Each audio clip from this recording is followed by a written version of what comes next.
You guys are killing me. Welcome to this week's episode of the cast pod. Does this have a podcast name? Does am it? Am I on an official podcast? Is this the Xavier David podcast? Oh, trust me, this is not official in any way whatsoever. Dude, this is so It's official. the unofficial fan parody podcast. We are fanboys of ourselves, after all. This is the official Gamercast. The fuck?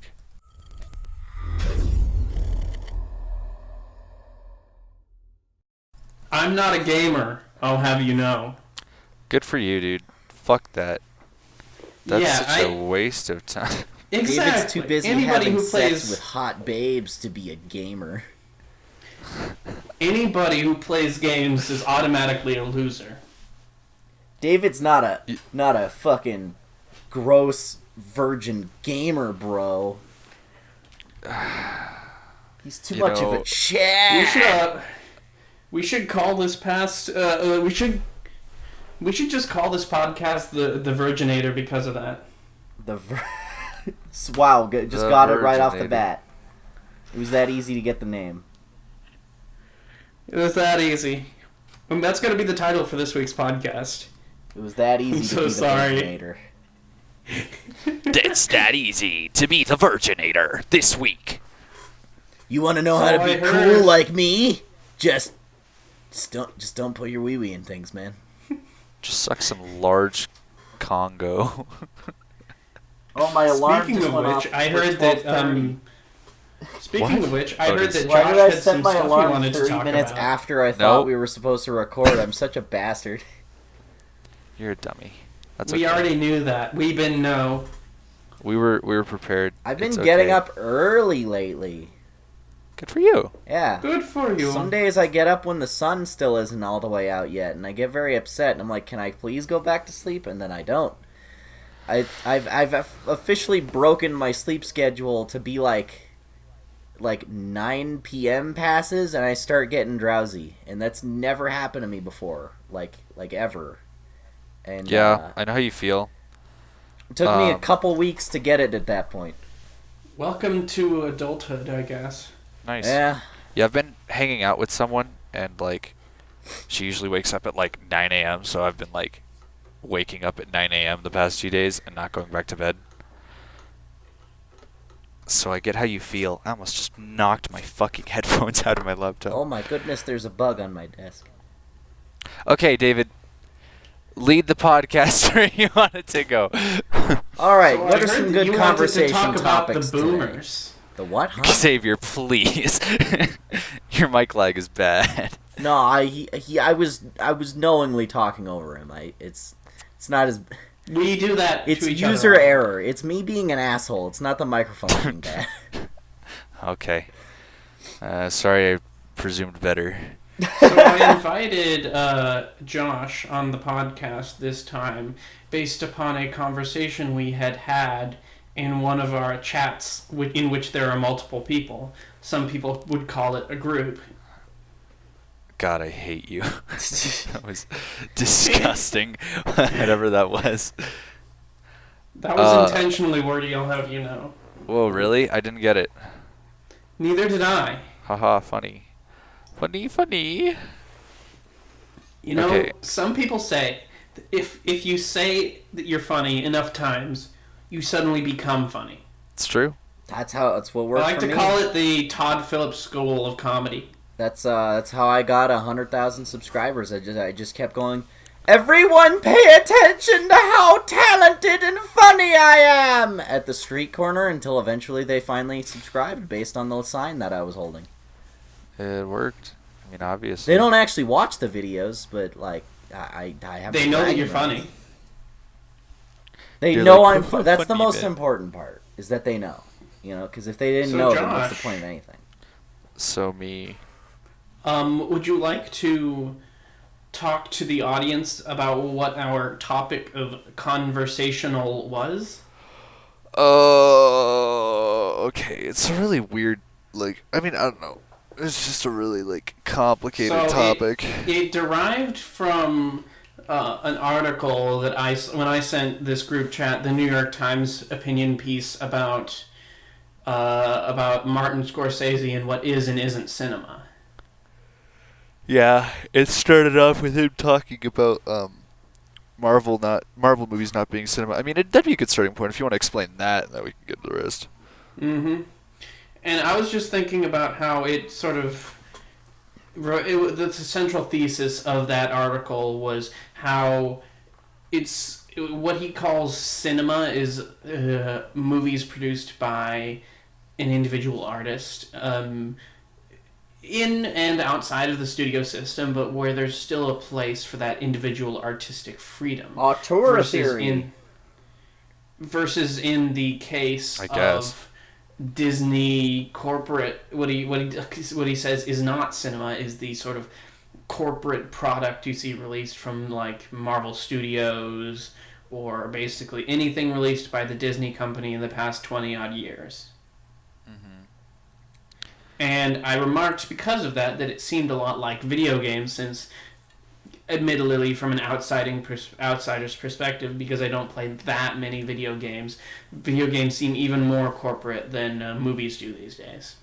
Depends on what game you're playing. It's much a like complicated cinema. conversation, but he's on what right. Movie you're watching.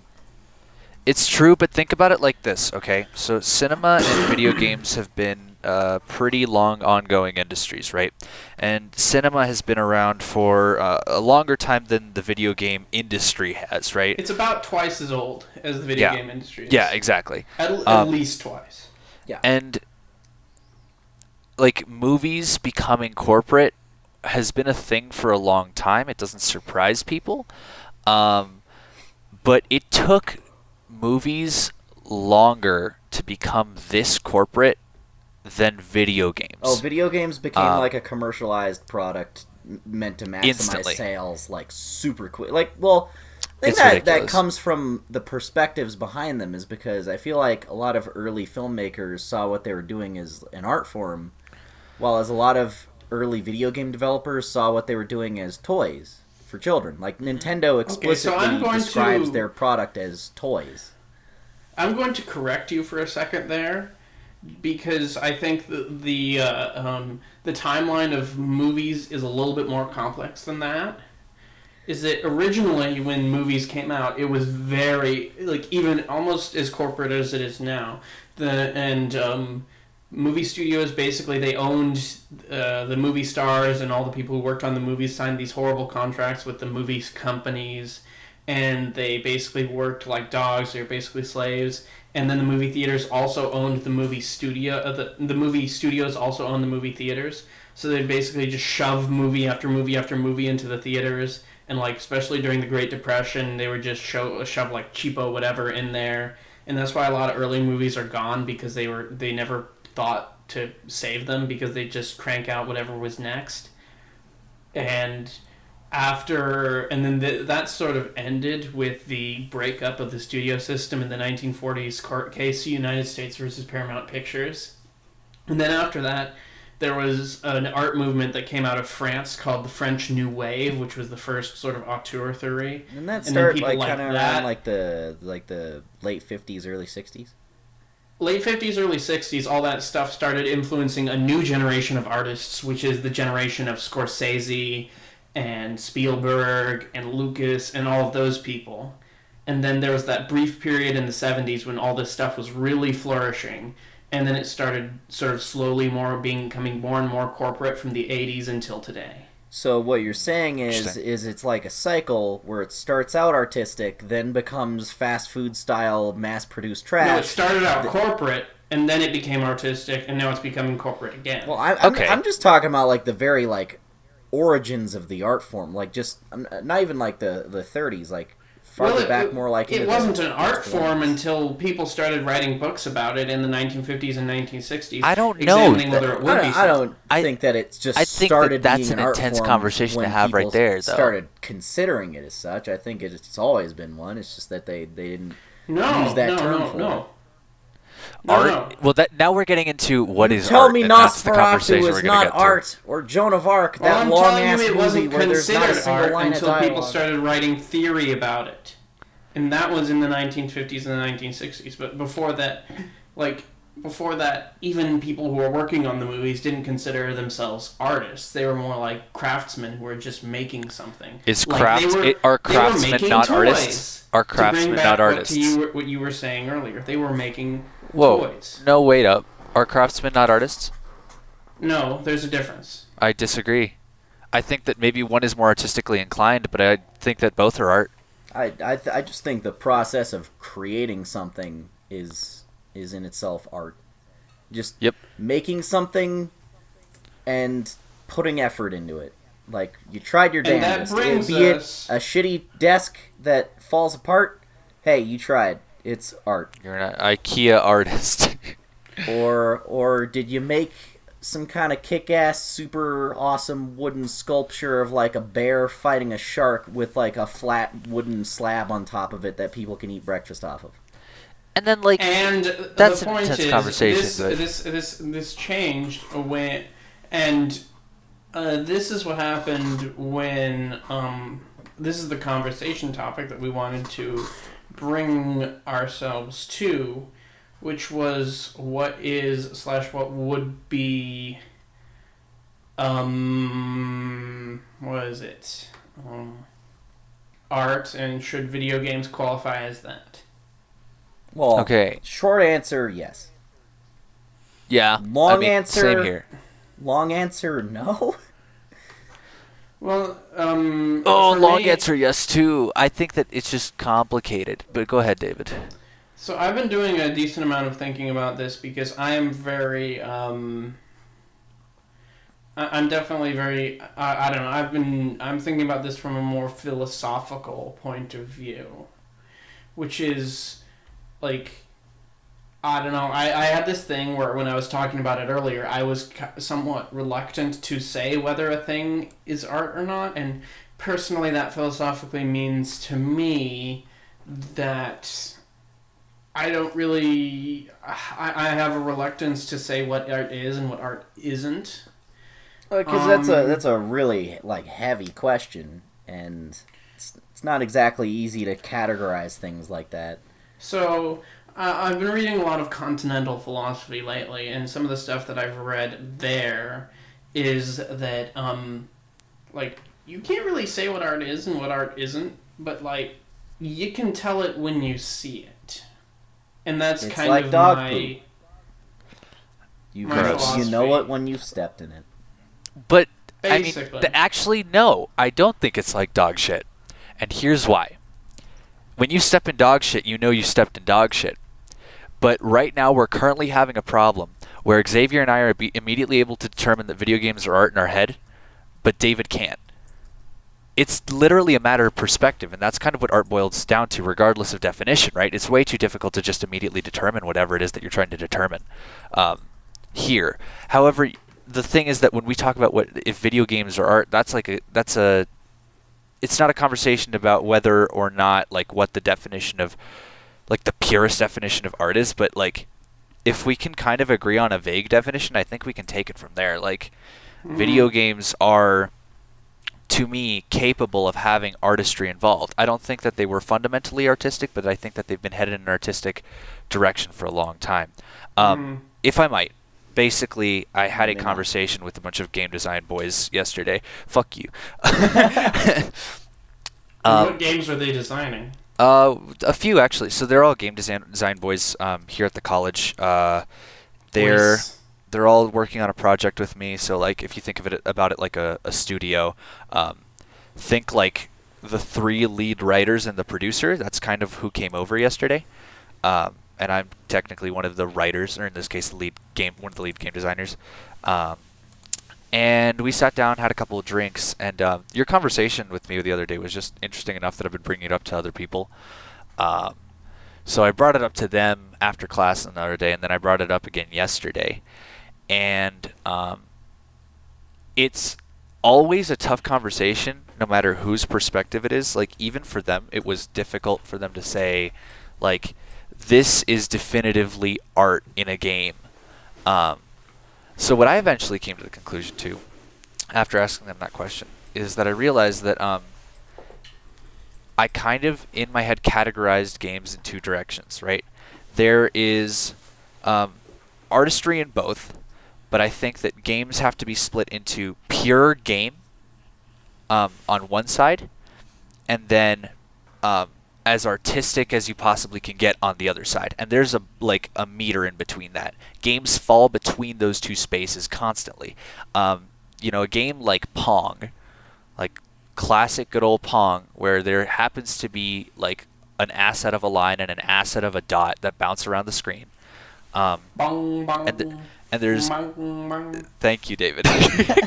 Welcome. You're very welcome. But there's artistic there's an artistic framing, so that way you can see the game. That's about as artistic as it gets without being like super creative. That's almost completely on the game side. Like that is the closest you can get to the game end. However, there's games that, and I personally don't even like these types of games too much, but there's games on the complete polar opposite end that are trying so hard to be artistic. They're trying to use the interactivity to their advantage to tell a story. So games like Gone Home, which is just a fucking walking simulator where you walk around the house and read notes. And yeah, you read notes and find a story, which is an interesting way of telling a story, but it grows. It's a novelty to me. It feels like it was boring. Anyway, like besides that, that's the artistic end of the spectrum. And I think games they consistently fall between those two sections, right? I think that the artistic integrity, like intentional side, is the most artistic of both. But if you're making a fucking there's a game that's coming out that's like a combination of Halo and Portal, that's just multiplayer, that's just player versus player, that's more game than art, even though it has a beautiful setting and it looks great and it feels great and there's like really cool looking characters in the game, but because art is so difficult to define, I kind of realized that you kind of have to put it on a scale, on a meter. And it's not to say that something is more or less artistic, but it's that something can have more or less artistic intent behind it, if that makes sense. Either way, though, both are art. Kind of comes down to the craftsman conversation, too, because I think that being a craftsman is artistic. I don't think that it is pure, as close as you can get. It's not just a utilitarian thing. Like you just gotta build something to get it done. It's a job. Yeah. There's still craft in itself. Like it's in the name. You have to put some kind of creative effort into it. Like you don't build a house by just doing it. It's like it's something you have to care about. That's something you have to have a vision for, Mm-hmm. Exactly. And that's an artistic piece, right? Like building a house is artistic. I can't say that's as artsy as maybe a fucking drawing or a painting or a movie or music, but it falls between that range, right? Now, the reason that I am so adamant about games being artistic is because video games are intentionally heading towards the artistic intentional side constantly. Very recently, people are starting to look at game directors the same way they look at movie directors in the industry, right? If you're into movies, you know movie directors, and if you're into games, then you know game directors. And what their artistic vision is and the kinds of things that they like to do whenever they make their movies. And you don't have David Lynch's and crazy fucking immediately recognizable things quite yet, except for a few exceptions. One particular guy. Yeah, well, I can say two, but you're right. Definitely one of them is. I bought the game, by the way. I bought Death Stranding. Death Stranding, I'm excited for because I guess this falls on me getting more into the art side of games than the game part of games. Is that when they announced that there would be shooter elements in it, I got really disappointed and it killed a lot of my hype. And then I was like, boy, I hope that's 5% of the experience. And based on how many people are complaining that there's not enough murder and shooting in it, I feel like I finally won something, because that's been something I've been dying for ages. I know gameplay wise you have to have some kind of engagement where you're doing something, but I, at this point in my life, after the shit zillion video games I've played, am tired of just killing thousands and thousands of either vaguely European people or generic space marine dudes or aliens. It's always one of those three, and I've killed trillions of them. I don't mind walking around doing absolutely nothing for fucking 3 hours, like just talking to people. That's true. All of my favorite moments from Mass Effect are the moments where I'm walking around, like, helping people, like, get groceries or settle disputes that they're having in public about, like, who gets ownership of a TV, or like helping a couple decide what school to send their kid, like just talking to people, doing fuck all. Those are my favorite parts of that 7,000 hour experience where like 98% of that is just shooting things and explosions. Yep. I mean, it all comes down to situation and taste anyways, for that sort of thing. And I completely I don't know, as a game designer, when I first went into the mindset of I want to make games, I definitely was on the I want to learn about how to make a narrative experience that's interactive so that people can feel a certain kind of way, because that's what interested me the most. Like, movies are cool and books are cool, but like some games have touched my heart the way that those things haven't before. So I want to learn to do that. As I've like been going through this though, I've realized that there's a lot of really, really cool just pure games. Like pure games. Like that are just game, and I really, really like that. Like I know like right now I'm playing Super Mario Sunshine, right? One of the best games ever made. And it's more game than anything else. And like the story is there and it's cute and it's like you're watching a little goofy Pixar movie. But that's not the narrative experience that I was looking for when I first entered the industry like 3 years ago. You know what I mean? I guess entered the learning of the entering of the industry. But it's all a scale, and there's definitely room to grow. There's a lot of things to talk about there when it comes to video games are artistic. But in particular, one of the things that I think makes games so artistic is... what is it? Auteur vision? Or what was it? Auteur theory.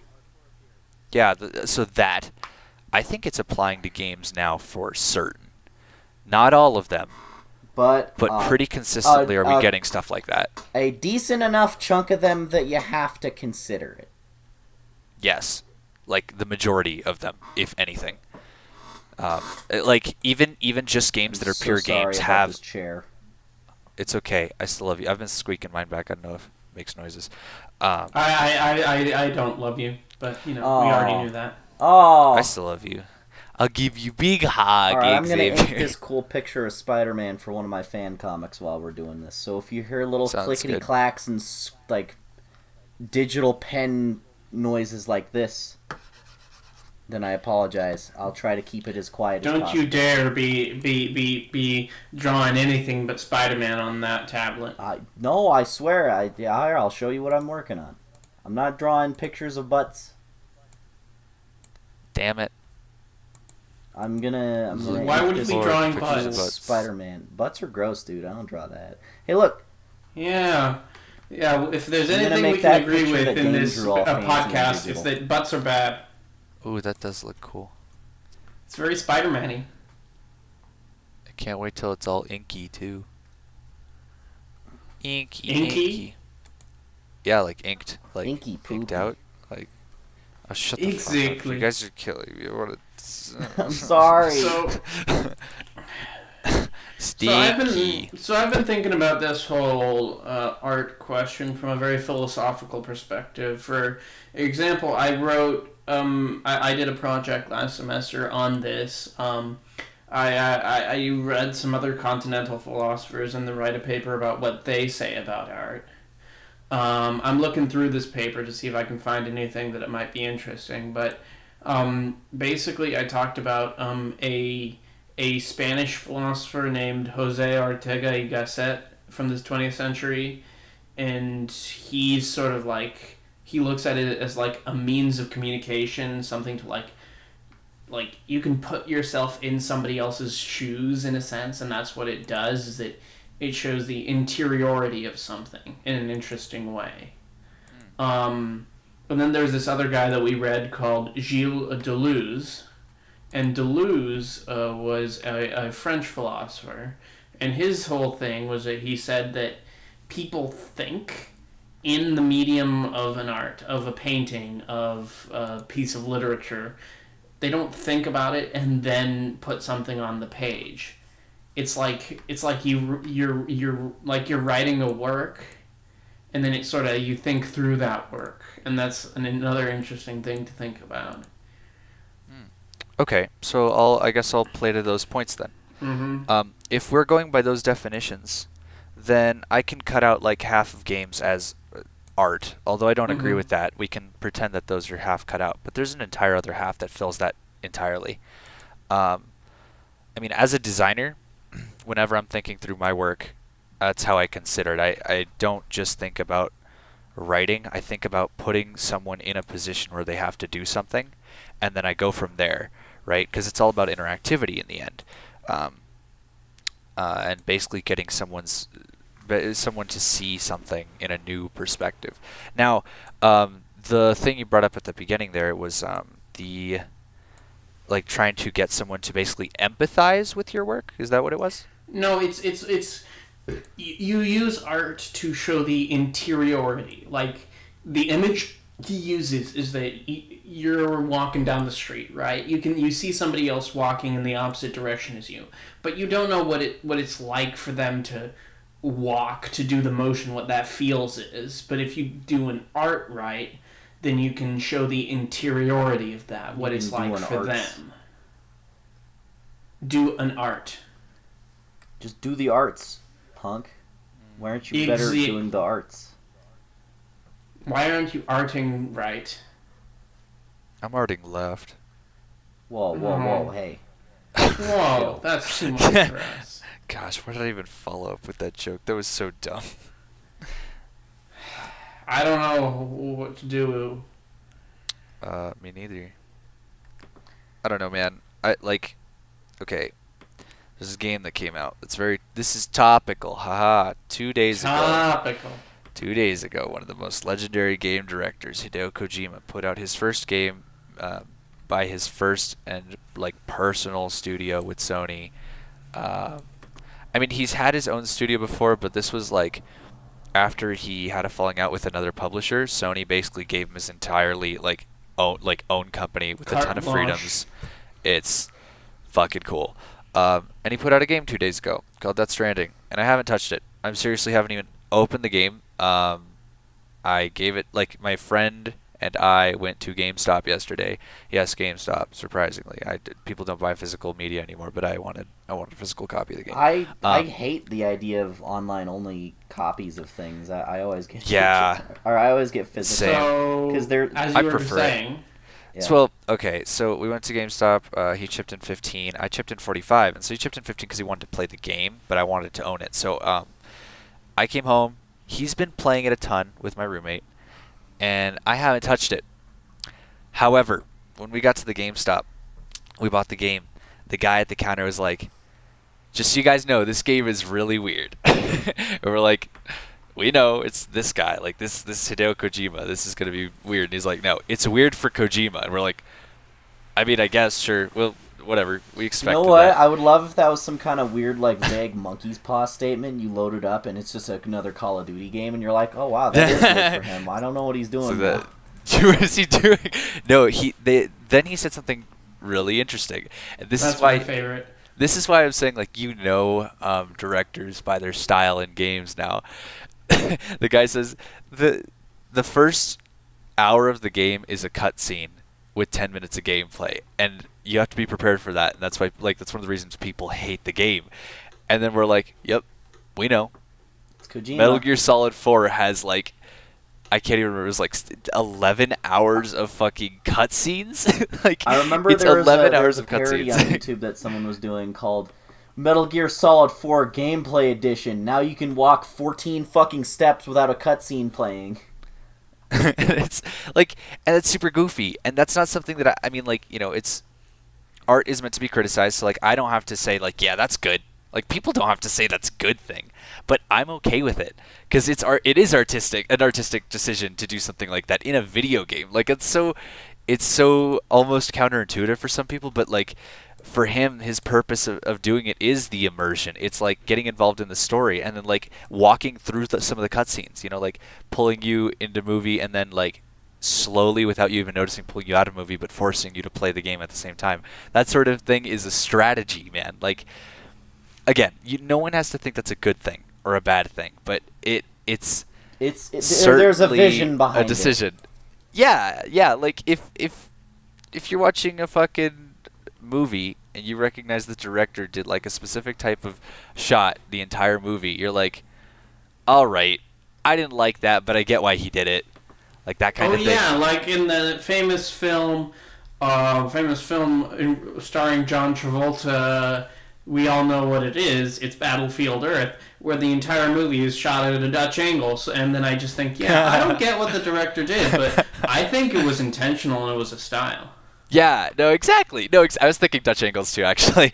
But like, exactly, you know what I mean? Like, and I know that doesn't make something artistic. It's just an example. But this guy, like, is really, really pushing to be a force to be reckoned with artistically, and it doesn't mean that like all games should be headed in his direction, but it means that he's pushing, that meter I said earlier, like that little in between space, he's pushing upward on that fucking meter. Like, people are going to start pushing even harder. People are going to figure out how to use video game storytelling and interactivity to make it more artistic, man. Like, what do you mean by more artistic? Jeez, man, like of course it's really hard to say, but more. Hold on, I have a freedom question. And style. Does more artistic mean more cinematic? Because video games historically have a very huge problem with trying a too hard one-sided to crush on cinema. And it's trying way too hard to be movies.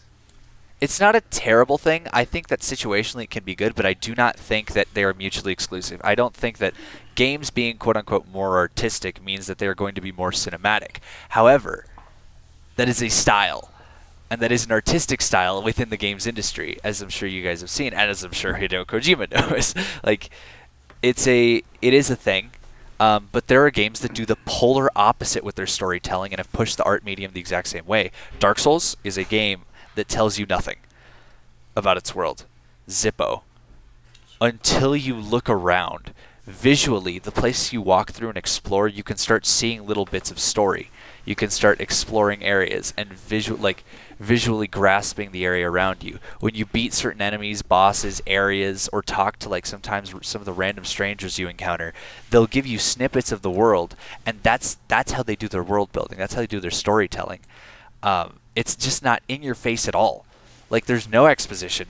Cutscenes are silent. Like, people just move during cutscenes. It's usually like situational or for like setup or something. And it's great. It does it really well. Like, all artistic mediums benefit in the games industry, man. Like, that's just storytelling. If we think about it musically, one of my favorite examples is Dark Souls 3. Apparently, I found out about this a while ago. The entirety of the boss fights in that game play to music, right? Because that's how boss fights always are. Like, there's music in the background. It's all intense, blah, blah, blah. Well, in fucking Dark Souls, they, like, most songs are in a 4/4 beat, right? Yeah. Attacks go to the beat of the music. So, like, setup for an attack will start on the first beat of a phrase, and then at the end of the phrase, the attack will like happen. Or like, if it's in 4/4, sometimes fast attacks will happen in 1, 2, 3, 4, 1, 2, 3, 4, and then the character will like take steps in 1, 2, 1, 2, like that kind of thing. And they really have been experimenting with that sort of thing. There's a boss fight towards the end of Dark Souls 3 called the Dancer of the Boreal Valley, all right, where you run around and you fight the boss, but the boss's steps are weird, and the attacks are really strange, and people are getting hit left and right, and they die, and they're like, man, this boss fight's hard, and like, people didn't exactly know I mean, people thought that like the boss fight was just hard because, shitty hitboxes and like, just dumb programming stuff, right? Yeah. But turns out there's another reason it was hard. It's because that song that they wrote for it orchestrally was written in 6/8, so the timing was off, right? And the entirety of the attacks were written in offbeat, to the rhythm of a So 6/8 song. you're used to a certain rhythm while fighting these boss fights, and then this particular one doesn't follow that at Yeah. all. So it's just a train wreck nightmare trying to fight that guy.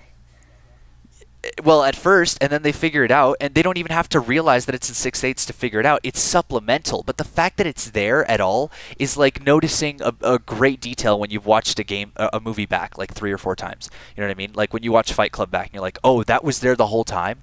Oh my Yeah. god! Or you watch Pulp Fiction, you're like, that was the order. Oh my god! Like that kind of thing. It's like touches on bits and pieces, and using other artistic bits to like exemplify what you're doing, like it works. It's so cool, and it's integration of other art forms into games, which Are these moments the moments that you think that makes it artistic? I think it's an example, but I don't think that's what makes it artistic. I think Well, that what makes it artistic then? I mean, it's tough, but it's like I guess would be intention would be one of the things. So how do you that's tell fair. what the intention is? You can play it and feel it just like you would a movie.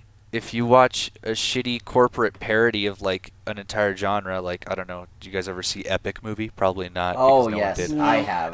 That movie is miserable. Yeah, so you can tell when the artistic intent is to like do something, and then you can tell when the artistic intent is The Shining, where it's like, I want people to feel dread. I want people to feel this situation and this story in this kind of light and perspective. You can do the same with games, although in a different light. I mean, Epic Movie is just a shitty, horrible piece of corporate trash.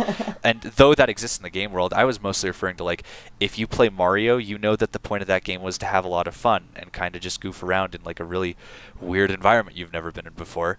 Whereas the purpose of like fucking The Last of Us is to make you feel this connection between two characters by being those characters, and like vicariously living through them situationally through different things, and it's great. Like that's what I mean by artistic. I'm so glad you've come so prepared for this conversation because I didn't know we were talking about this today, and I'm like struggling to think of any points that haven't already been said by like a billion other people. Yeah, well, I think I'm the kind big of thing repeating that we too. need you to do on this chat for is to provide some humor, because I can do that. especially me. I'm like we said You're funny. before the And if you show have any started. interesting I'm really comments, good at feel just free to standing let out in us know. public and going, "I'm funny. Xavier, you're very funny. You're Pay also funny attention looking. to me." Oh fuck, dude, come on, chill. We're just having a fun little podcast here. We're having a good time. Everything's fine, and then you just decide to attack me, bro. I don't. I'm here to shit You on your also day. have some good opinions every now and then. That's true. I don't know. Yeah. At this point, my self-esteem is so whittled down by David's constant berating of me that I don't know what's real anymore. So basically, what you're saying is that your self-esteem is seasonal. Yes. That's I feel Dude, great if when David David's brings not you in down- the school.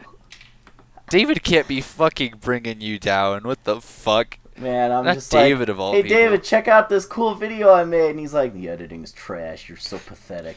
No one will Yeah, ever and it's love like, you. it- And then you know, he goes, 100 "You gotta fight 100K it." likes. You've got like 2 million views on the video and like 50K likes, and then he says it's shit. And you're like, it's so It's bad. so bad. Why did I make this? People I'm so hate me. bad. I don't deserve to live. Yeah, Oh, that's, man. that's the relationship we have. That's exactly how I exist too. Wait, when I say something you did isn't good, do you just get depressed? I know I cry. I cry When every Eagles Tim. deserve to die. I have this alarm on my phone that's that song, but it's literally just the lyric "wake up" for every single line of the song. Wake me up inside. So if I want to wake up, it just says, wake up! Wake up, wake up, wake up, wake up, wake up! Wake up, wake up, wake up, wake up, wake up. It's titled Chop Suey, You but wanted you to. overslept. It's good. That's one way to wake up. Wake up. It's one way to wake up, wake up, wake up. Wake up, wake up, wake up, wake up! Holy Definitely shit. a way to wake up in the morning. So, I guess I was just thinking about this. Part of my hesitancy to say what art is and what art isn't, and whether Because games are someone art in or the something comments will else think you're isn't. pretentious for saying anything on the subject. No, it's that's gonna happen. just that I have a lot of misgivings about saying that anything is or isn't art, because I'm hesitant about saying absolutes about these subjects. I'm way too continental to have a very, very sort of absolute or scientific perspective on this. So I think that art is partially what an artist puts into it, but it's also what the reaction is that when you experience this, and that reaction is ultimately a personal thing. So I don't think that it's productive It's to not try quantifiable. That's like it's. Yeah, that's ultimately so It's not subjective. productive. Okay, to can make I offer a counterpoint on what art is? And what Can I art just isn't? finish? I'm just saying that it's not productive. He's begging you to finish. make these. This is my life. Sorry, sex joke. Begging Continue. for other people to finish all the time. Oh no! Oh. I'm sorry. It was a joke. You can't see it, but my blanket's over my head. I'm sad. I'm sorry. Continue. Oh. Take a picture of that. We might use it as the thumbnail. Nope. Do it. I can't take a picture. I'm inside the blanket. We'll take a picture out, stick your hand outside the blanket with your phone and take a selfie. No, it'll just look like a pile of blanket. Yes. No, Yes. I don't wanna. Do it. Is my voice changed now that I'm under a blanket? Alright, I'll finish then. Alright. Nothing is art except for the fight scene from They Live where Keith David and Roddy Piper beat each other up in an alley for 15 That minutes. is Yeah! That is art. Nothing else is art. That is a valid response, and That's art. my final thought is that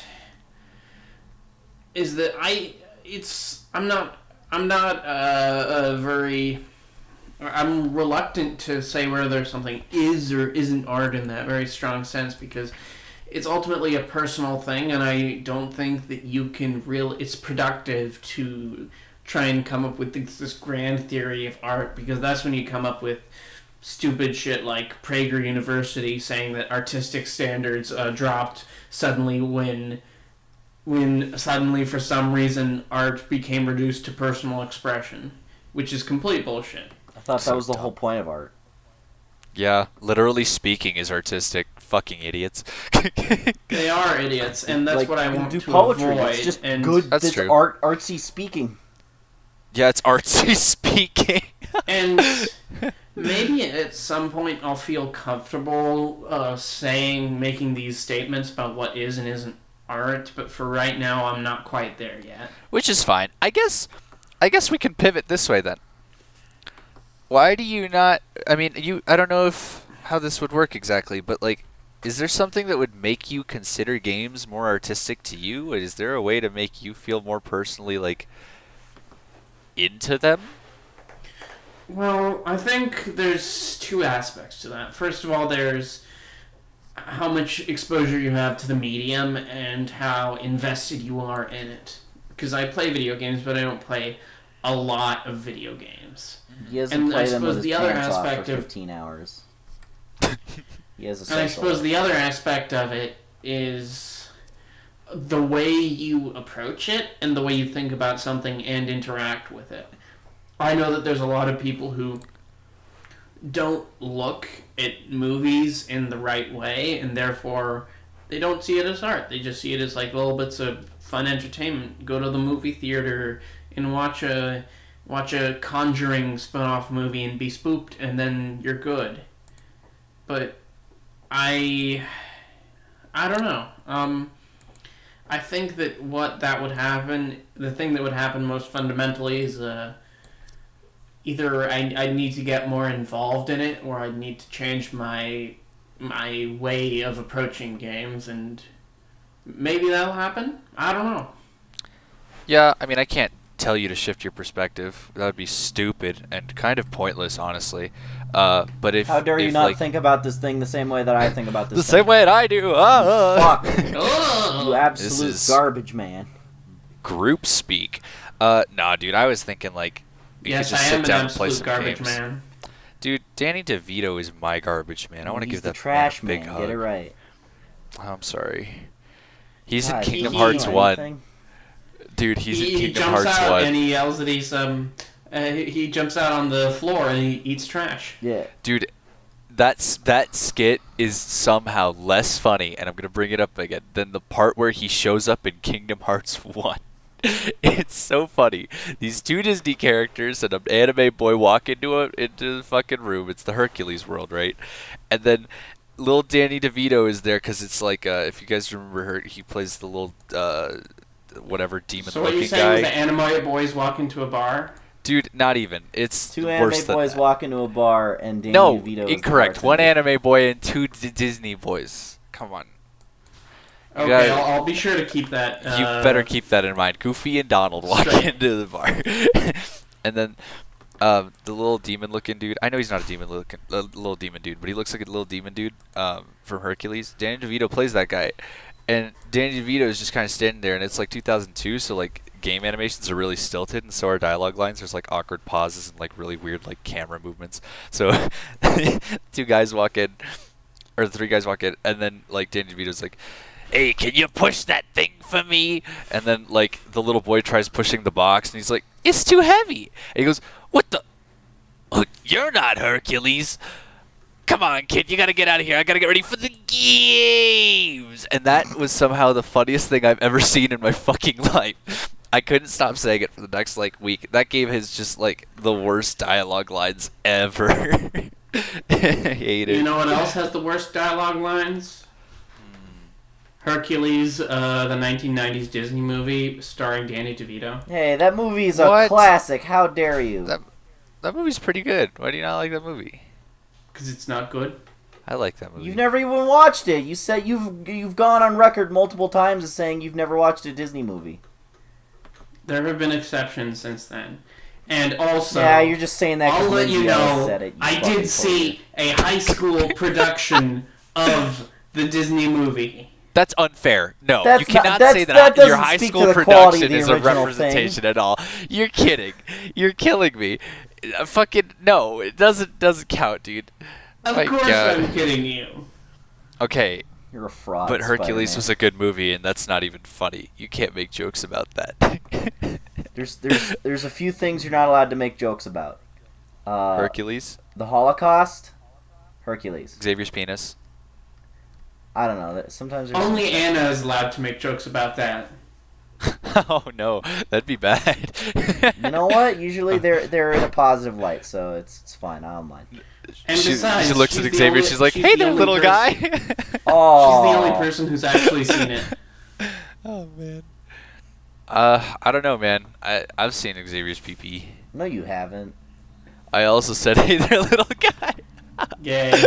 You saw our friend Lucas's once. That was pretty funny. We probably shouldn't say it in public. We need to cut that. No one knows who Lucas is. It's fine, and he doesn't listen to this. Xavier, enough You people know what? know If he you cared, that he if they shouldn't- he happen to shouldn't know have you, take- they'd fucking know. Shouldn't have taken his dick out at a party then if he didn't want people talking about it. Okay. He That is didn't a whip out his power dick at a move. party. He didn't. He did not. I said, no balls. You won't fucking... Okay, that's really weird out of context now that I think about it. He's like, what was it? We were both arguing, and then I go, suck my dick. He's like, no, you suck my dick. I'm like, oh yeah? Bet you won't fucking do it then, pussy. And then he's like, oh yeah? And then he like starts like pretend to pull down his pants. I'm like, fuck you, you're a pussy. You wouldn't do that. And then he looks at me, and he like pulls down his pants, and I'm so astounded that I fall backwards. And then I like look over at my friend, and he's literally slammed against a wall because he didn't realize that whatever was happening between us was happening. He just was kind of standing Oh over yeah, there. our other friend who was like so upset it like ruined his whole day. Dude, it was so bad. Oh man, he fucking slammed against the wall and like slid all the way to the floor. He's like, "What the fuck? What was happening?" I was so shocked. And you know what? I was like there that day, and I was just standing behind him, so I didn't see anything. Thank God. Good for you. I've never seen something more pink in my life. Okay, you want to cut out that whole section because it's pretty funny. I don't want to cut it I'm out. not going to cut that out. Oh man, we should bleep out his name. No one will know who Beep is. Beep. Oh, There's like man. 4 people who might listen to this and might know who that is. That, I mean, true, but if anyone ever gets a hold of it and then they get curious, they can just Google his name, dude. Seriously, it's so easy. Facebook is public. All of your information's public. Everyone's information's public. Yeah. What is privacy? Yeah, privacy isn't a thing. Thanks, big tech. So you're gonna. You know what? That you're gonna reminds me. fuck I was Lucas over. rewatching the original Charlie's Angels movie with Drew Barrymore, and Okay. the fucking bad guy and like their James Bond-esque bad guy had developed a software that allowed you to track the location of any cell phone in the world, and then they said Yeah. privacy will be basically gone. They're like, oh my, we have to stop this, and I'm just, Yeah. I'm just No, I know. watching that 20 years later and cackling. You're like, I'm like, you oh look at no, your he phone, you're like- won! That creepy James Bond villain. Oh man, that movie's terrible. It's good, but it's also terrible. Oh man, it has some of the most confusing music choices I've ever seen in a movie. Right? So Dude. can I ask you a question because of that? Okay. New Charlie's Are you Angels? excited No. No. for the 2019 No. Charlie's Angel No. reboot No. starring Incorrect. Kristen Stewart No. and directed by Isn't it Effie Halle Berry Trinket? too? Halle Berry's No. there too? No, Damn it. I'm you're just upset. racist. And Fuck it's directed by You're just directed by racist. Halle Berry. No, it's directed by Halle Berry. not her. You fucking pulled It's a prank directed, on but me. written and directed by Effie Trinket from the Hunger Games movies. Yeah, all right. Well, that gets me so excited that now I'm gonna go watch it. Thanks, guys. I can't I'm gonna go wait. watch Charlie's Angels Yo, it was 2019 directed by on my Effie Nintendo Trinket. 3DS. Holy fuck, bro! I have to go check this out. Dude, my She dick is also directed sideways. Pitch Perfect 2. I really hope that audio file gets kept in there. I said, dude, my dick's sideways. What? I don't know. I was just trying to make a joke, and then you talked over it while I said my dick is sideways. No, leave What? it in. Just leave it in. It's fine. What? This is very confusing. I need to know more. There was literally no context. I was just trying to like make jokes about the movie, and then Explain. and then I said my dick is hard, guys, and then like you kept talking, and I was like, dude, my dick is sideways. I think you need to go to the doctor. Wait, no. It's not impossible for it to be sideways. I mean, it shouldn't happen all the time. What? How? What? What the fuck do you mean, dude? It just Uh, fucking you rotates two, like it's on a. Has on your a no, swivel? no, it doesn't have to rotate, dude. Have you ever been flaccid, you sick fuck? It's like this. So what you're saying is that it's like the scene in Swiss Army Man. No. Pretty sure he had a boner in that scene, didn't he? Yes, he did. Well, that's the opposite point I'm trying to make. A boner makes it go straight up. Flaccid can make it flop around wherever it wants, as long as it's on the axis point. Well, I don't. Welcome to the podcast. Yeah, but it's where not we supposed talk to about twist like that. I didn't say twist. I said my dick is sideways. It's just pointing to the left or right. Oh, okay. I was imagining like. I was imagining like flat out fucking like twisted at an angle, like Dude. You like, guys, okay, this is rotated. good podcast material. Ready? Okay, I was in my game design class, and like one of the things you have to do in game design is like find out what all the problems are with it, like coding wise, like breaking it, right? So I say, guys, I'm really good at breaking things. I'm really good at breaking things in games, and then like I like point it out, and like everyone, I like eventually get a large portion of the class to like joke about it. But at the end of the class, this dude walks up to me. And he's like, dude, I guarantee I'm better at breaking things. I'm like, dude, you can't make this a competition. I'm pretty good at breaking these things. And he's like, no, I'm serious. And then he literally pulls out a book. And it says, I broke my penis.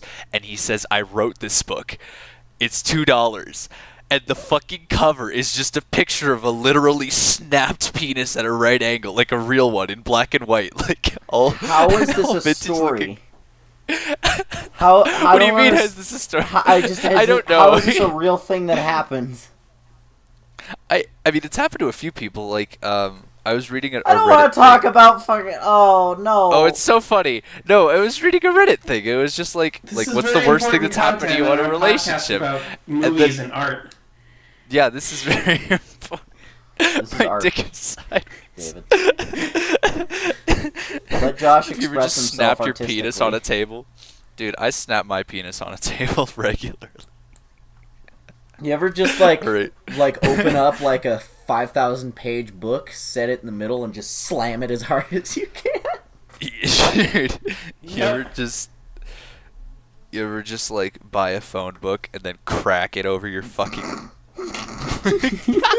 Why, yes, I do. I can't finish that sentence. What breaks first, your dongo or the book? Oh man. I like I know how the exactly what podcast you're started talking out about. like really sophisticated. Like there was just a lot of like really heady Philosophy talk about and art. philosophy of art, and like Josh went on that long rant, and it was like it was beautiful. I felt like we were actually a real podcast for 5 seconds, and then we started Nope. talking about breaking your dick with a phone book. Dude, my dick is sideways, dude. You can't change that, dude. I can and I will. So what you're saying is that you're breaking your dick sideways. I don't even need to break it, you know? I can get creative. I can break it any direction. Give me a direction, I'll break it What? that way. Upside What? down. Break it upside down. That's what I thought. Get broken kids and ladies and God, this is the most retarded I've felt in years. You can't use that word. Oh. That's basically what happens when you join us on this podcast. Your IQ basically becomes Josh, smaller. you're gonna get canceled. You can't use that word. I can't. Yeah. Yeah, I'm gonna cancel you. You're not gonna have a second season. Dude, that's retarded. Oh! Hey, I read something kind of terrible about Netflix. Speaking of canceling, Uh-oh. Is that their did you know that they terrible have business model they- makes things get canceled every single... Surprising. no? Surprising. They've done the numbers, and the reason why do you know how they cancel a lot of shows after 2 seasons? Yeah. That's very intentional on their part because what they do is that they have numbers that shows that the first and the second seasons of a TV show are the ones that really draw in new customers to the service. After that, They don't it give a doesn't. fuck about it. They don't give a fuck about it because it doesn't draw new customers in anymore, and it just becomes sort of an insulated, isolated fan base. Unless you're talking about your Stranger Things or your Orange is the New Blacks, which are the flagship ones. Everything So else. What the fuck kind of economic model is that? You should be retaining customers. That's actually the most important thing to do in economics, in like marketing. What Well, the they fuck? have numbers that shows that this is what it does for them, and it helps them with their growth, which is the most important thing. No, growth in isn't as their- important in a business model, right? Like that, like an economic business model. It's, There's a reason what's everyone's fucking running for the hills to the Disney thing that has like Disney Plus. all kinds of legacy shit that they say we're gonna never take off. It's gonna be on the service forever. Yeah, and that makes more sense. Like business models, like getting new customers is easy. Retaining after losing customers, that's when it's the hardest. Like, I don't know. I remember the fucking stat. I'm But gonna I look read this this up. online that I've got that's what they economics do. notes. That's what they do. They cancel it after 2 or 3 seasons because of that business model that That's they have. disgusting. And then, Terrible. I've been complaining and then about it for, like, the other side of it is that after 2 seasons is traditionally when people who when the people making the shows typically get salary bumps. Oh, And they don't wanna pay for we that. don't have to pay him as much. Exactly. Uh-oh. Netflix is a fucked. corporation. Surprise. So unless you're something like Stranger Things, where it's just the biggest thing in pop culture, they're not willing to pay for it. Yep. I am never going to forgive Netflix for Daredevil, for one. Like, I understand that wasn't entirely their decision. There's some leeway there. But then, on top of that, shortly after, they canceled Santa Clarita Diet, which I was, like, loving the hell out of. I was sure that every season, like after the first one, was going to be the one where it turned to shit. Every time a new season of that came out, I was like, alright, here we go, this is the bad one. And then, like, season 3 rolled by, and I was like, wow, that was pretty good, alright. And it just kept getting better. So here's what Deadline Hollywood says about their business model. At the core of their business is churn, one industry insider said, noting that there are always subscribers who drop Netflix after a free trial period or a month or two later, and the goal is to get more people to sign up, which mostly comes thanks to hot new series that everyone is talking about. What? How does that work? If you want to keep your retention high because people are dropping your service after the trial, then you should focus your model on people who are there right now. Like, okay, there's a statistic that says... There's a statistic that says that you get 80% of your sales from 20% of your fucking fan base, or from whoever's buying. So if 20% of your customers are the people that are showing up, like that's not true. It's 20% of the people that are there. But if you think about it, those 20% of customers who are 80% of the people watching on Netflix, they're paying just as much as everyone else is. So it's because everybody pays the same fee. There's no incentive to cater to the customers who will consume more. There's just the incentive to get as much people as possible to sign up, even if it's just for a month. What do you mean no incentive? There's a renewal rate. Like renewal is the incentive. If they're dropping their subscriptions, then you're losing your consistent income streams. You're just trying to find new ones. Those people are going to be there either way. Well, didn't you just say that people drop after? It makes sense for them to drop after a certain period of time because those are not the customers that you're talking about. You know, the 20%. They're everyone else who just buys one or two things. They're just here for one or two shows, and they'll join for a hot show and then they'll leave. But you still get that month or two of revenue, and then you just want to get those people to sign up now, because everybody else is going to be there either way. I mean,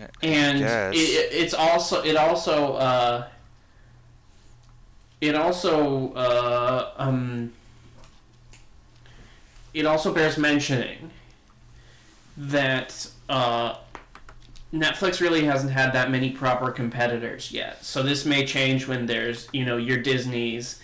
I'm not counting Apple TV Plus here because Apple TV Plus doesn't count because there's only 4 shows on it.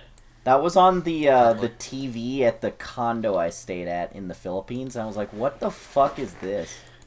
Yeah, right. Who uses this? It's a thing now. They're trying to go for it. They're trying to push it out on iPhones and stuff. It's going to be an automatic application on the new phones. Apple has basically so much money that they could basically buy God at this point. But so they could outspend everybody else in terms of sister, making I have stuff. to tell you, I am not for sale. Dude, they could also fucking make good phones, and that would be great, but they don't. With that much money, that would really revolutionize the business if they just. Dude, right? If they actually did a good job, I'm not joking. I'm seriously not kidding.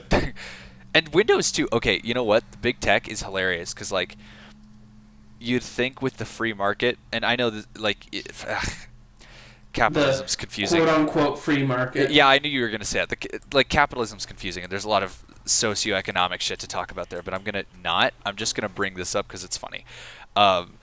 Big tech is like, hey guys, we're a free market. If anyone wants to do a better job, then go ahead. And then like for right now, Windows 10, everyone has Windows 10.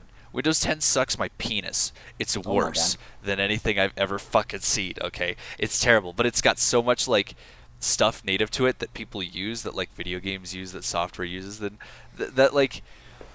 other companies have a hard time keeping up. The only one that can keep up with it is Mac, and it's because of its really nice looking software, easy to use stuff, and it's also got stuff that's native to it.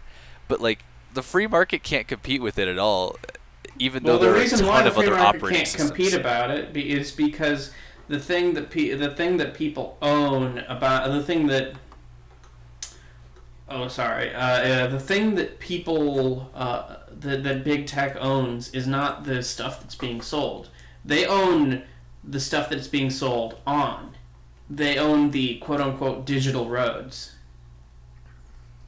Wait, So, how do you mean? Like, what do you mean? like, if you're going by a free market, you know, I drive to a store to buy something, or I drive to downtown to buy something. Online, you go to Amazon.com and you search between all the different things online to buy something.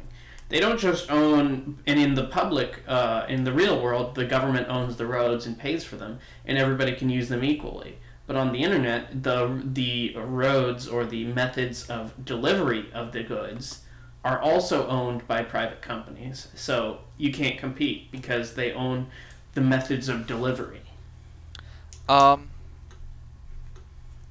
In terms of distribution, yeah. I mean, because there's nothing as big as Microsoft, and there probably won't be for literal years and years and years. So how do you feel about I mean, Elizabeth Warren wanting to break up big tech? Remember when I said I didn't want to talk socioeconomics, David? I was just bringing up a funny fact about how, like, if you guys do only go that people that direction, can I will compete is completely Linux. fucking check out of this conversation. That's what I'm saying. Well, check back in, you bastard. We You need you to boomer, you need to know. ta. Oh, we can talk about that instead. Actually, boomer. The Tell boomer us meme your is big retarded. insights. Stop saying it. You're gonna get in trouble. Xavil. I probably will get in trouble. I have a few like autistic friends too. I don't mean any offense. Yeah. You just pulled the "I have black friends, I can say it." No, I didn't pull the. I said it's basically Yes, you saying did. I probably shouldn't hurt their feelings too. You assholes! Don't change okay, my wording. alright. That's fair. Yes, we Fucking are. We dickheads. will It's change like, your I have wording. retarded friends, so that means that I can say retarded. No, I'm saying like, man, that's probably pretty mean to someone. So out there. so what you're saying is that you do have black friends. I mean, I do, but that doesn't mean anything in this me. conversation or I'm his black context. What are you friend. talking about? Shut up, Xavier. Yes, he is. No, I don't care. Remember his grandpa? I don't care. Grandpa Wesley does not count for shit, Xavier. I'm sorry. Your whiteness is enough to counteract your entire black ancestry. Come on, telling this. I'm a mistake of nature. I should have been one of them cool guys who was good at basketball. Oh my! I'll cut that out. Xavier's like, I'm a monster. See, Xavier, you're gonna get in trouble for that Mike, one too. oh, you're right. You know what? Even no more bad jokes. Sorry, my grandpa guys. owns a bass guitar, and I'm like, you're such a stereotype. And he's like, yeah, I know. So is it racist to not like to make fun of Xavier for having red hair? I wish it was, but it's not. If it were up to me, like, ginger would be a slur, and everyone would fucking stop calling me that. So what would we prefer that you call you? Just a redhead. Red-headed folks? Yeah, sure. I don't know. That ginger is, it's fine. It can even be used as a term of endearment, and in a good way that anyone can use it in. So is So the what other we're telling word you- that has the same letters that's in a different contextual. order. That's contextual. Okay. So what we're telling you is that boomer is not a slur. Look, I'm saying that ginger, like, what's up, ginger, isn't treated like the N-word, you asshole. I'm So what you're saying I saying wish is it that was. boomer is not a slur. No, it shouldn't be. What the fuck? So It you wanna fucking discuss people if have boomer used is that a word to slur? hurt my feelings. Look, I Xavier, need to know if the boomer is a slur or not. dude, I don't think so. It's stupid to consider it. Okay, look, it's not so bad of a slur that needs to be like banned, but it's just it's like it's just a mean thing to say, and that's fine. That's the point. Like, it's an It's not- insult. you know what? Welcome It's to no the wor- real world, it's- asshole. It's no worse than the fucking millennials are doing blank. Millennials did this. Millennials are the worst. They're killing this industry. They're killing Yes. that industry. Well, many millennials deserve it. No, they don't. Shut the fuck up, you piece of shit. Hey, my Quit mom being is a millennial. millennial apologist. Or I guess boomer apologist? Yeah, don't be a boomer apologist, David. Shut the fuck up. David Okay. is like the youngest boomer I've ever met. I don't know. You're also very millennially inclined with your political ideals too, David. I don't know what to categorize you at. Basically, millennially inclined. millennially inclined. Boomers tend to be more traditionalist. Millennials tend to be more liberal. Am I wrong? Is that an incorrect statistic? He carries himself like a boomer, but his beliefs are millennial. Yeah, I can imagine him walking around with like a propane tank and a grill, rolling it around campus at school. He's like, God, kill me, flipping kill me burgers, drinking a beer, with the fucking like stupid ass like football baseball hat, like the fucking New York Giants or some dumb shit on his fucking baseball cap. Kill me now, kill me now. Okay, sending AC 130. Okay. I can't wait. Speaking of AC 130, I've been playing Modern Warfare. Oh no, I'm so sorry. No, shush. Hey. Wow. Guys, relax. Well, you know what? Dave and I can agree on one thing. Wow, that's a first. No, guys, come on. Did you guys ever play the old Call of Duty? Yes. No. I played the old. I had a lot of fun with that. I enjoyed it somewhat, but honestly, remember how earlier I said I'm so tired of killing vaguely European people? Oh, come on. If you think about it like that, then everything's the most boring. I'm tired of Call of jumping Duty, on vaguely mushroom-looking things. I've just played so much fucking there were so Mario. many Call of Duty games that were all just like, here's the same enemies and like the same like locations and with the same guns, and it just same locations. And yeah, then but after they a while, weren't they're same like, guns. let's go to space, and I was like, well, I've checked out at that point, but good for you for trying new Understandable. things. Most people did. Okay, that's good. what I'm talking about. I was okay Warfare. with the space. Because I'm an asshole. I was okay with Black Ops 3 because they had like wall running mechanics and all this other cool stuff, which is like what Titanfall was doing, which is another really good shooter. But they did an okay job too, not as good as Titanfall. Anyways, the new Modern Warfare, the reason I bring it up is because if you played any of those Call of Duty games when you were a kid and you were like, "Wee, fun," well, I feel like that when I play this game. It's actually crazy surprising. I'm having wee fun. It's like one of the things that you used to do in those games is that you would like try to get as big of bragging rights as possible. So like the first thing you do to get bragging rights in those games is like your level.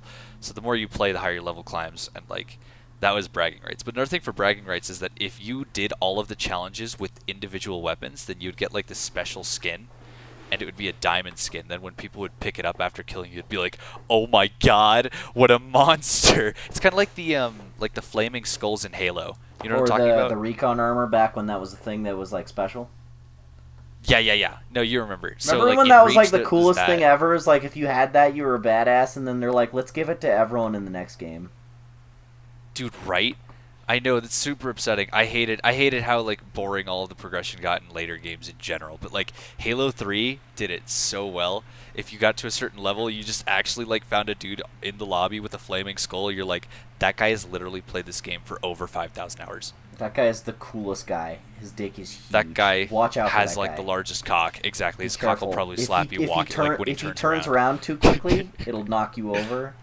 Yeah. It'll spill your coffee. Dude, your TV I'm just will sitting shatter. in the corner pretending I relate to these experiences. Basically, what we're saying is that You've never had someone spill like- your coffee by turning around too fast and slapping you with their giant penis? No, surprisingly not. David, what the fuck, dude? You haven't lived yet, dude. What the fuck? What's Have wrong you with even you? been to a gay club? Do you know it?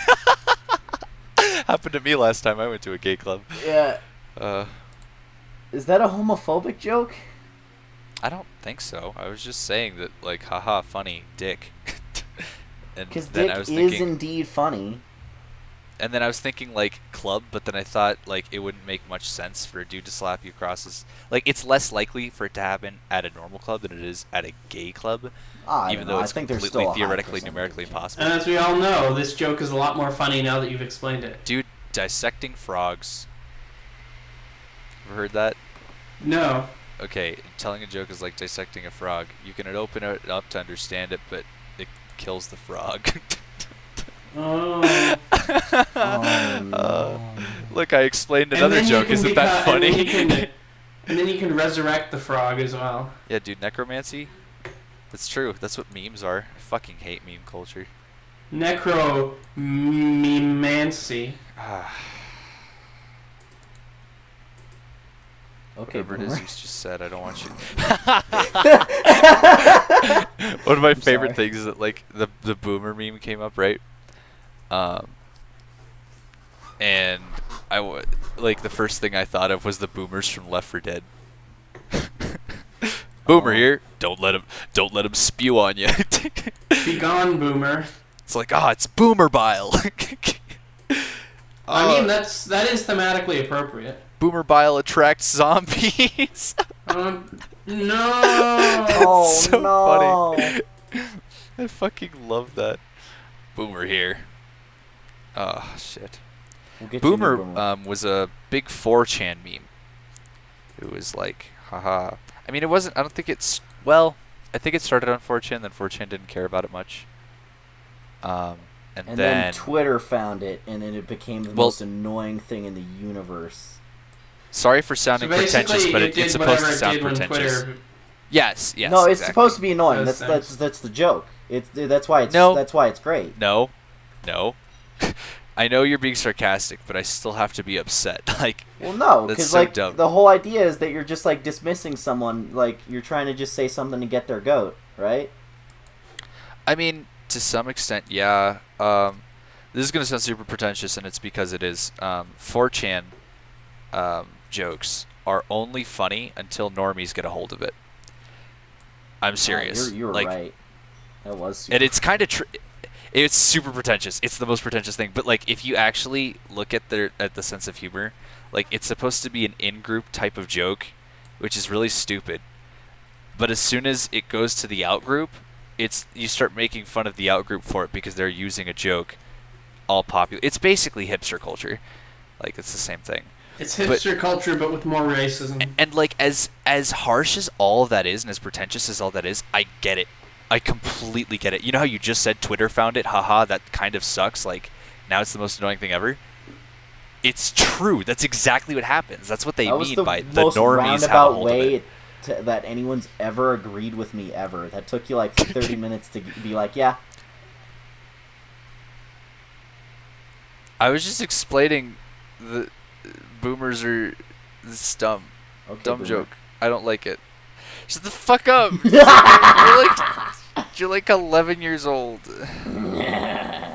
And this is why we love him. I'm getting married. Yeah, because he's a child. Yep, you're still a child. And I shall remain. I'm getting married. Yes. But you are still a baby. He will be a baby even Sound when like he's my dad. Divorced. Yeah, it sounds about right. Congratulations on the engagement. Oh, thank you. We're all We very haven't really happy talked for about you. that, right? All of you are I like, mean, a "Oh my little God, bit. he's throwing himself into this. He's too young. Oh my God, it's crazy. It's gonna fail." Yeah, it's never talked about. We've never talked It's about like that bit in Hey, in everyone Quit being does. passive In, aggressive with me, mister. I still believe all of that has some validity, and I have no reason not to voice my opinion. All right, okay, all right. It's like that scene Jeez. in What We Do in the Shadows when he becomes a grave robber by dating that 89-year-old woman. Are you saying Yeah. Anna is an 89-year-old woman? I'm No, he saying says like, you're "Oh, an I'm a 89-year-old cradle robber. What's this like 630-year-old man doing with like an 89-year-old woman?" It's like, I don't care what they say. I don't care what Like, they say. We're happy.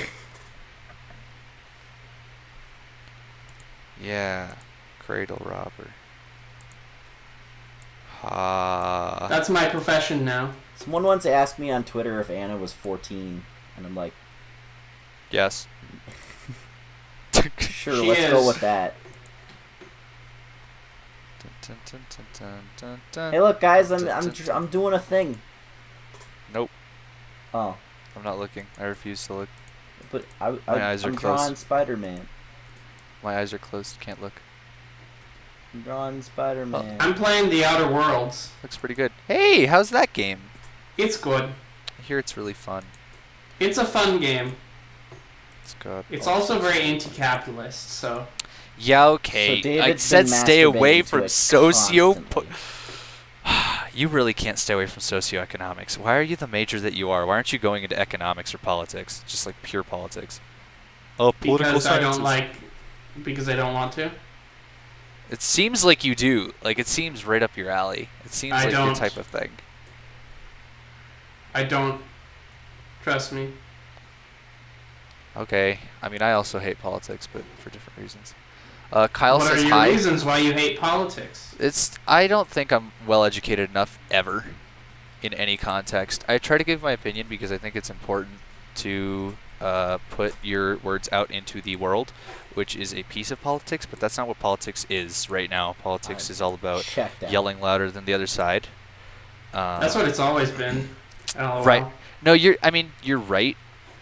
I've given up. It's shut up, Xavier. Well, you know what? Keep drawing your fucking spider boy. I'm just gonna give my opinion on this really quick. Just keep drawing your spider porn. This isn't That too. porn. It's a Spider-Man drawing for a comic. Exactly, porn. It's porn if you're into fan service. Because, boy, this Like- comic is... You know what? It's probably out by the time that this video is going to be uploaded, since we have, like, a backlog of them. It's a fan comic that's a continuation of the old TV show. The 90s one. And to give it a definitive ending. Whoa. And it's really cool. And I'm... Really? Which TV show is this one? The 90s one is the one where fucking it ends with the Spider-Verse shit, doesn't it? Yeah. And then MJ gets lost in time and space through basically a black hole, and then they spend 3 seasons looking for her, and then the show gets canceled, and then they never find her.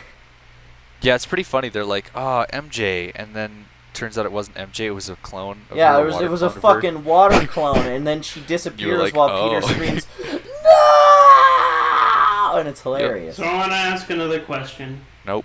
8 inches. Y'all excited for Spider-Verse 2? Yes, immensely Fuck yeah. actually.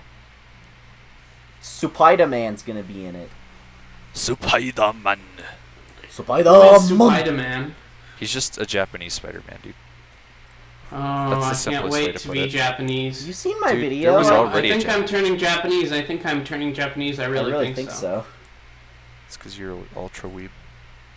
I'm Japanese. Or maybe it's because I'm So. Kristen Bell or whatever her name is, Kirsten Stewart. Kirsten Stewart. Kirsten Dunst. That one too. Oh, that too. You guys ever heard of Dunkirk? I'm Yep. done with you. Man, I'm done with Kirk. He's a terrible Star Trek You guys character. are both funny. made the You guys same are fucking- very dumb. God damn. That was dumb. No. That was Yes. you dumb bitch. Okay, fair enough. I really do want Outer Worlds, by the way. It's a good game. I definitely want to buy it, but I have like a limit on how much I can, like how many video games I can buy a year, and it's usually topped out at 2 games, with a total of like $80 being spent.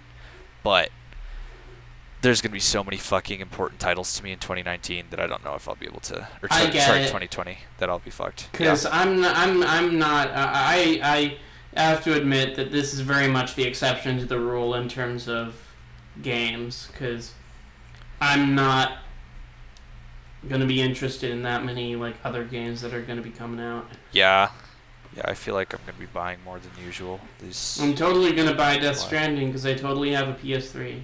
PS4. They're coming out with the PS5 soon, dude. What the fuck? How far back are you? I was like, people don't use the You PS. see, I haven't played a console game since 2014, so That's when the PS4 came out. exactly, We know, but you still called it a PS3. exactly. Oh, you goofball. I'm really I don't upset know. that the PS5 is coming out. I don't want this generation to be over yet. I feel like it's not been long Actually, enough.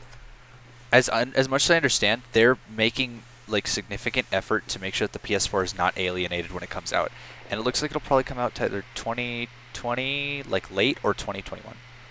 So that's been 9 years. That's almost an entire decade, which is longer than most console generations. It's even like it's almost as might actually be longer than the PS3 and the 360 lasted, right? Because what was that, like it is. 2006, 2005? That was yeah. a 7-year. That was a 7-year gap for those games, and then these games, or sorry, for those consoles. These consoles are gonna have, like, they're gonna be at least a year or 2 more in terms of console generation distance.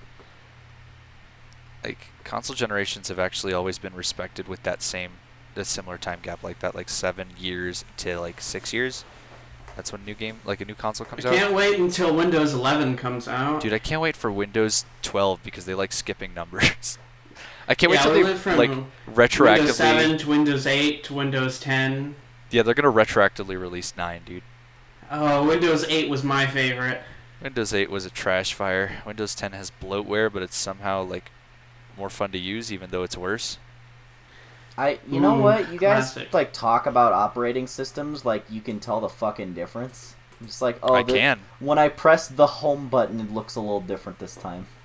No, what? I do know what I'm talking about. No, Or do you I mean know. you I'm just saying don't know? you guys do, and I have no fucking Oh. clue. Like, I can't. Oh. I can barely tell the difference. You know what, Xavier? I guarantee you can. You know how your computer runs slow? Not this one. It's because it still has Windows 8 on it. No, I bought a new computer. No, you had Windows 10 for a while, didn't you? Or was it Windows 8? No, that was 8. Now I have 10. Okay. Yeah, well, both are really bad about managing your computer, so it'll slow down more often than not because it doesn't know how to do stuff, and that's the simplest way to put it. Although, I'm glad you have a new computer. That's really nice. Yeah, I had to, because the power cord on the old one was busted, and they were like, okay, No. we're going to have to fucking take out the motherboard and ship it somewhere to fix this. And I was like, my job is based on having a functional computer. I kind of can't I'm wait gonna that buy long. a new one. That's true. Did you at least recover all your files off it, or no? Oh, absolutely. I made sure to get everything. Good. I mean, there's some stuff So, that like I don't care I much wanna- about. Like, there's I a wanna lot of end old this project podcast files, but I off. have like the actual like compiled finished video. Because this podcast is getting pretty close to 90 minutes, I want to end it off by let's have another deep philosophical conversation. What is time?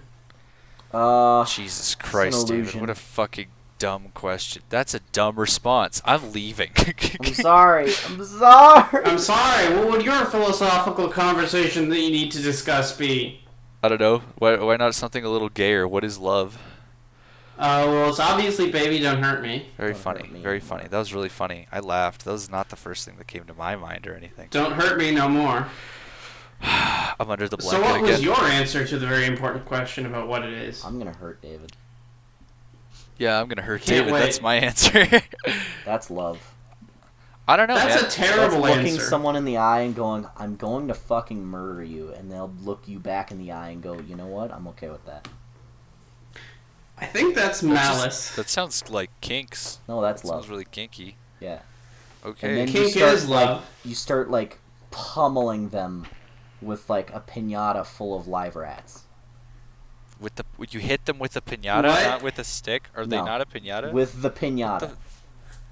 That doesn't make any sense. Well, you've never been in love. I That's mean, true. we all already knew that. I don't know, man. That's a tough one. Love is definitely difficult to come by for a lot of people, and it's really confusing when you encounter it at first. So, I don't know. Love is very difficult to define because no one gets it, and people claim to, which is fine because that's all you can do. You But know that's what? why it's If you find confusing. something that you're pretty sure is love, just like hold on to You gotta it, go for it. grab Yeah. it with both hands, and just strangle it. Just Squeeze squeeze those the titties. fucking life out of it. Oh my god. That's how you let somebody know that you love them. Exactly. You just squeeze them. Oh. Yeah. You squeeze their boobs or their genitals or wherever you want to get Please squeezed. do not squeeze my genitals. But it's a sign of affection. It's a sign of love. Sometimes it's a sign of really the R word. Yeah, I'm not a fan of that. I Of don't like that. restriction. Retardation. I was gonna say rape, but retardation works better, I guess. We've said like 2 words that are uh-ohs. Yeah, Oh, they're this all podcast is gonna really get bad canceled. triggers. You both are canceled. I've been Oh. canceled. I don't even have a YouTube channel. I hope. We met Never- because I defended you from being canceled because someone was being mean to another mutual friend of ours. I didn't even know who you were at that point. I was like, "Hey, leave him alone." I remember that. And then I came to school and everyone, I didn't know what was going on. Seriously, it was fucking crazy. I don't know if you remember, but like, I got to school and I didn't know what was going on online. And then like, I guess I was being fucking quote unquote Emily Osment cyberbullied or something. I can't get the cap off! I can't get the cap off! And then I fucking like, I like am getting asked by a bunch of people if I'm okay. And then Xavier's like, "Are you okay, man?" I'm like, Who are you? What's going on? Like at that And point, I was like, hey, "Who are you? What's do going on?" Do you want to be annoyed by me forever now? And you're like, Oh, shut up. That's We friendship. became friends. Yeah, you're That's not. friendship. It's just the people that you're okay with annoying you. No, come on, guys. You're not David's that like, annoying. I love David you. annoys me because he's like, hey, let's record the podcast at noon. And I'm like, oh, but tonight was the night I was going to stay up all night. Well, you can still do that. Yeah, well, I did. I went to bed at like fucking 5. Legendary. Nice. And I still made it to this. I'm an adult now, you guys. I do better. I'm doing a better job. That's what makes you an adult. Yeah. Good job. Getting up early. Good job. That's it. That's literally the list. So I thought it was to wrap it up. I just thought let's talk about movies for 5 minutes before we wrap it up because this is supposed to be a movie podcast. It is? Oh, no. I hope Spider-Verse 2 doesn't get too crazy about its bullshit cameos, because those are fun and awesome, but it could become very tiring if there's 3 billion of them. Yeah, it could just be fan service. And I still maintain that I want there to be a Spider-Ham TV show on Netflix next week. You sound like Next Jacob. week? Hot damn. I don't disagree with that, though. Holy shit, that'd be fun. My friend Jacob is the biggest Spider-Ham fan ever. And I mean, like, there's you only just need 6 to of get the those in same people existence, who- and he's all of them. You just need to get the same people who worked on the Captain Underpants TV show on Netflix to write for Spider-Ham, and it'd be great. Really? Yeah. Was it really that good? The Captain Underpants TV show on Netflix is actually pretty decent. It's very self-aware and fourth wall breaking, and it's got a great sort of really witty, rapid sense of humor. Huh. And I feel like that sort of style of humor would work very well with Spider-Ham. So Uh, the other night, yeah, I guess that makes sense. The comic is very self-aware, and just how many jokes can we fit per panel? and that's basically what the show is how many jokes can we fit in a 20-minute episode of TV for Netflix? Turns out 11. Turns out exactly 20. You're only allowed to make a joke a minute. That's what the government says. Now that is tyranny. No, So that's called I watched. a restricted market. Oh my god! Stop saying So- market. so- Just stop using the word market. Market. I'm taking a marketing class, and it's like a 30-10 class. It's a junior level class, and then I'm gonna make a business, and I'm gonna make video games. Oh, I watched some movies these past few days as well. I watched the Stanley Kubrick The Shining for the first time on Friday. I've which was fun. never kicks seen fucking it ass. either. It's so good. It's a good movie. I really want to. And then they're coming out with Doctor Sleep soon too, which I'm sure is gonna be terrible. It's already out. Oh, really? Oh, great.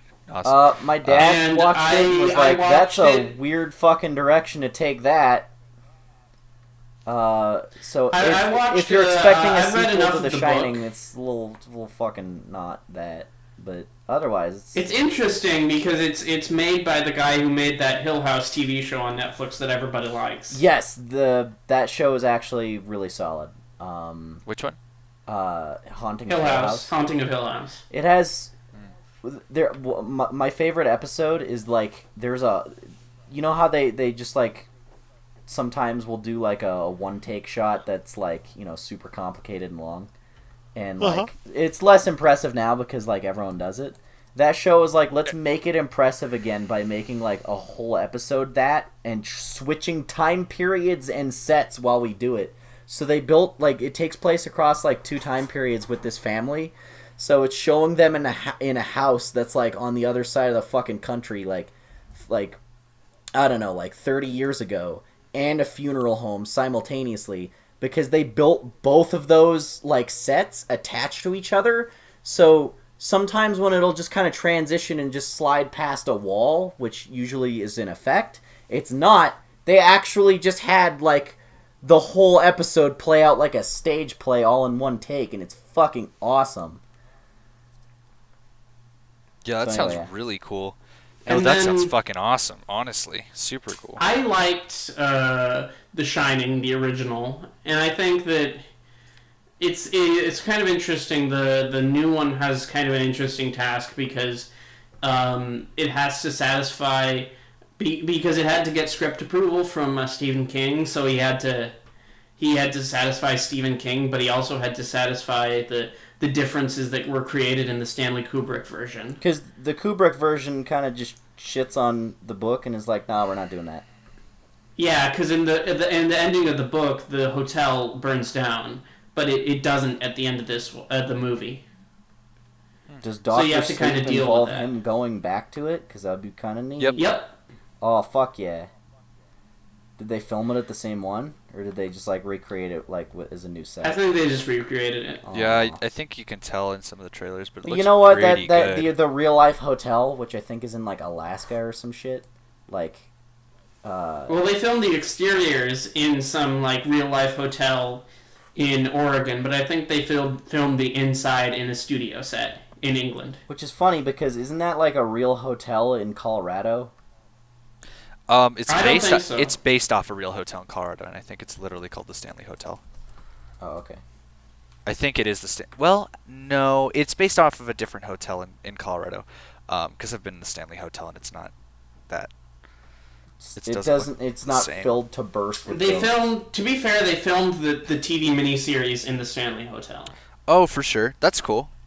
Stanley Hotel is actually really cool. Stephen King's miniseries version is so hilariously bad. I had a kid. There was a kid who walked in when I was watching the movie, and he With his whole chest. he told me that version was better.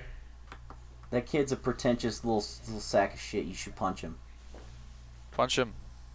How dare he No. have an incorrect opinion that is different from my own? Oh, fun.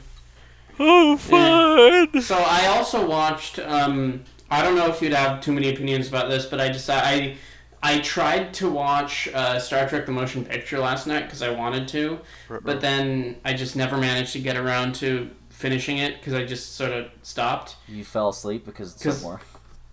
No, I didn't. I Joking, just couldn't quite get into it. It is boring. Sorry. So it's an interesting way to. I don't know. I have Start mixed Q&A. feelings about it.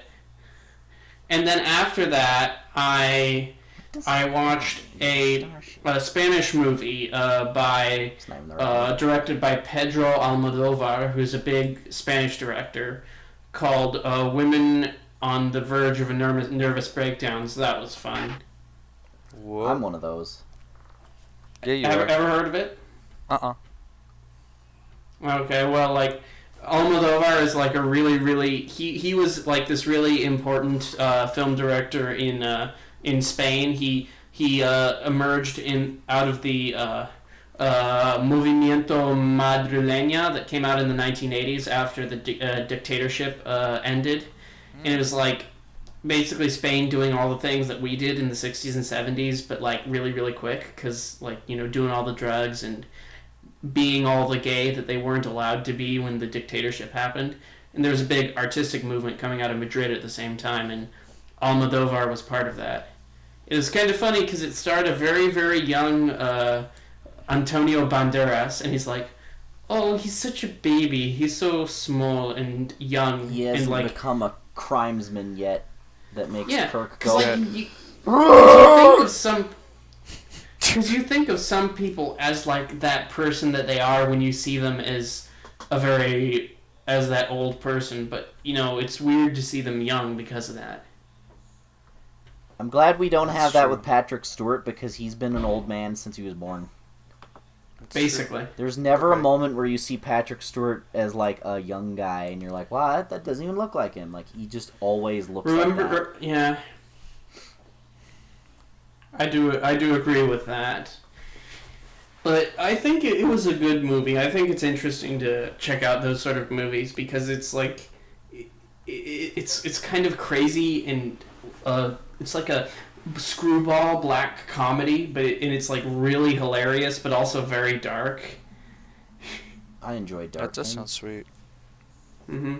And it's like got this like ho. it's got this apartment that everybody sort of bursts in on, and like it's one of those sort of weird things where just everything happens in one location and all these weird coincidences, and you just sort of laugh at them, which is pretty funny. I like it. I'm almost done inking this kick-ass Spider-Man drawing. And with that, I think we will wrap it up for this week. Sounds good. Adios, audience. Adios. Bye, audiences.